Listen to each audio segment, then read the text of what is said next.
नमस्कार। प्रादेशिक समाचार के साथ मैं नैन्सी कुमारी। पहले मुख्य समाचार। राज्यसभा द्वारा बिना चर्चा के एक संशोधन के साथ वित्त विधेयक 2023 लोकसभा को किया वापस। संसद में बजट की प्रक्रिया पूरी। राज्य मंत्री परिषद ने खूंटी और सिमडेगा के सभी प्रखंडों में इंटरनेट सुविधा उपलब्ध कराने समेत 44 प्रस्तावों को दी मंजूरी।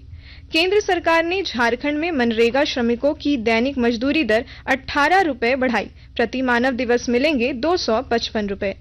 राज्यपाल ने हजारीबाग में कुलपति सम्मेलन में कहा, शिक्षकों और कर्मियों के रिक्त पद जल्द भरे जाएंगे। और मुख्यमंत्री ने जैक, सीबीएसई और आईसीएसई बोर्ड और राज्य ओलंपियाड के टॉपर्स को किया सम्मानित। कहा, बच्चों की पढ़ाई में सरकार करेगी सहयोग। और अब समाचार विस्तार से। संसद में वित्त वर्ष 2023-24 के बजट की प्रक्रिया पूरी हो गई है। राज्यसभा में हंगामे के बीच वित्त विधेयक 2023 को बिना चर्चा के एक संशोधन के साथ वापस कर दिया गया। पिछले सप्ताह लोकसभा ने वित्त विधेयक को मंजूरी दे दी थी। राज्यसभा में आज दोपहर बाद 2 बजे पहले स्थगन के बाद सदन में वित्त मंत्री निर्मला सीतारमण ने विधेयक पेश किया। अदानी समूह के मामले में संयुक्त संसदीय समिति की जांच की मांग को लेकर विपक्ष के सदस्य शोर शराबा करते रहे। उधर शाम 4 बजे पहले स्थगन के बाद जब लोकसभा की कार्यवाही शुरू हुई तो सदन ने ध्वनिमत से वित्त विधेयक 2023 में संशोधन को स्वीकार कर लिया। राज्य के सिमडेगा और खूंटी के सभी प्रखंडों में पायलट परियोजना के तहत इंटरनेट की सुविधा उपलब्ध कराई जाएगी। मुख्यमंत्री हेमंत सोरेन की अध्यक्षता में आज राज्य मंत्री परिषद की बैठक में 44 प्रस्तावों को मंजूरी दी गई। मंत्री परिषद ने राजधानी रांची में पीपीपी मोड पर नगर बसों के परिचालन के लिए 605 करोड़ रुपए और ट्रांसपोर्ट नगर योजना के लिए 57 करोड़ 82 लाख रुपए के प्रस्ताव को स्वीकृति दे दी। इसके अलावा कई और विभागों के भर्ती और प्रोन्नति नियमावली को भी मंत्री परिषद ने स्वीकृति दी है।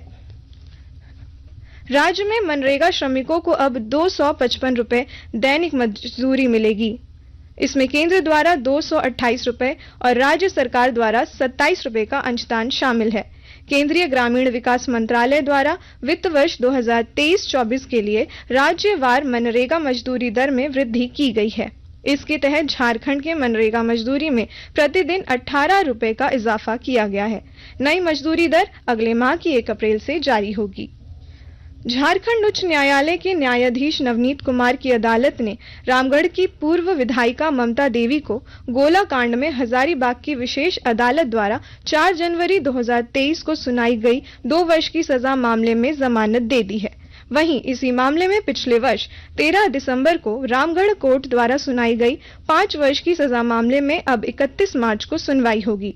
ममता देवी केंद्रीय कारागार हजारीबाग में बंद है। कोडरमा में लाइफलाइन एक्सप्रेस 5 से 25 अप्रैल तक रुकेगी। इस दौरान लोगों की निःशुल्क जांच की जाएगी। और ब्यौरा दे रहे हैं हमारे कोडरमा संवाददाता।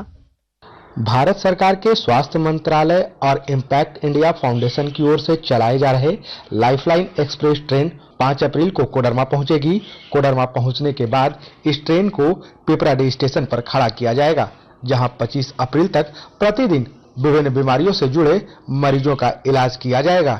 इस स्पेशल ट्रेन में सुपर स्पेशलिटी अस्पताल जैसी सुविधाएं होंगी। जांच, इलाज और ऑपरेशन की तमाम सुविधाएं इस ट्रेन में मौजूद रहेगी।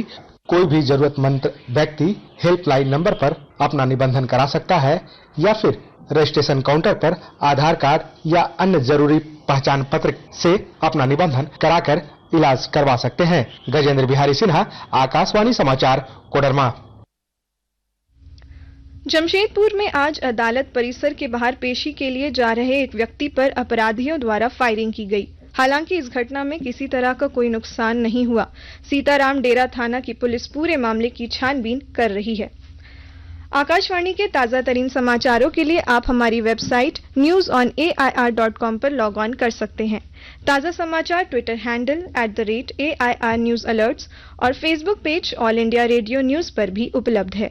आप प्रादेशिक समाचार एकांश के ट्विटर हैंडल @AIR News_Ranchi और फेसबुक, इंस्टाग्राम पेज तथा YouTube channel AIR News Ranchi पर भी हमारी बुलेटिन सुन सकते हैं। प्रादेशिक समाचार आप आकाशवाणी रांची से सुन रहे हैं।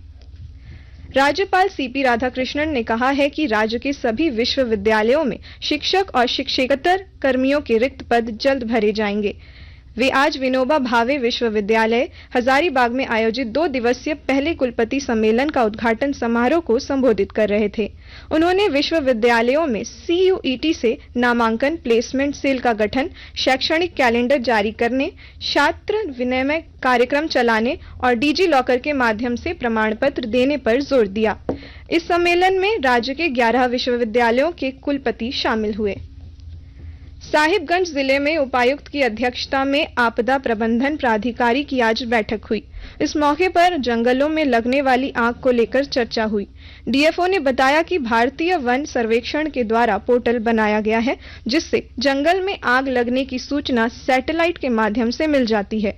उपायुक्त ने सभी बीडीओ और सीओ को इस पोर्टल से कर्मियों को निबंधित करने का निर्देश दिया। मुख्यमंत्री हेमंत सोरेन ने कहा है कि बच्चों को गुणवत्ता युक्त शिक्षा देने के लिए सरकार प्रतिबद्ध है। मुख्यमंत्री आज झारखंड एकेडमिक काउंसिल CBSE और ICSE बोर्ड परीक्षा 2022 और राज्य ओलंपियाड के टॉपर्स के सम्मान समारोह को संबोधित कर रहे थे। इस मौके पर उन्होंने 130 मेधावी बच्चों के बीच 1 करोड़ 32 लाख रुपए की नकद राशि, लैपटॉप और मोबाइल फोन प्रदान कर उनका उत्साह बढ़ाया। मुख्यमंत्री ने कहा कि 10वीं और 12वीं के बाद बच्चे आगे की पढ़ाई बेहतर तरीके से करें, इसके लिए सरकार सहयोग करेगी। जो भी बच्चे झारखंड में पढ़ रहे हैं उसको बेहतर शिक्षा के लिए पुरस्कृत किया जाए और उसको उत्साहवर्धन किया जाए। और आज शिक्षा विभाग ने इस कार्य को पूर्ण रूप दिया है। हमने उन होनहार बच्चों के माध्यम से उन परिवारों को भी इसके साथ जोड़ने का प्रयास किया है कि कम से कम 10th 12th के बाद की अगली पड़ाव की पहली सीढ़ी की चिंता आप न करें।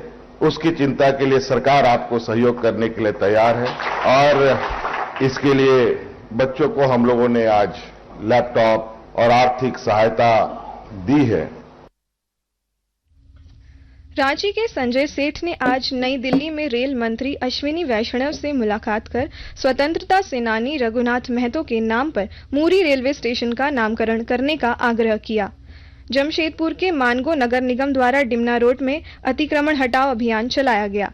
इस दौरान अतिक्रमित दुकानों को हटाने के दौरान दुकानदारों ने हंगामा और विरोध प्रदर्शन किया।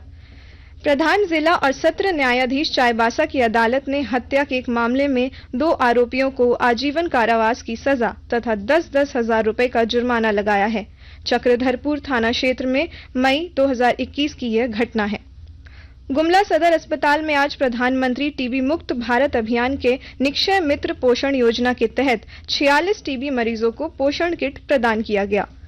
लोहरदगा के सेरेंगदाग थाना क्षेत्र में पुंदाग पुलिया निर्माण के साइट पर नक्सलियों ने 2 ट्रैक्टरों को आग के हवाले कर दिया।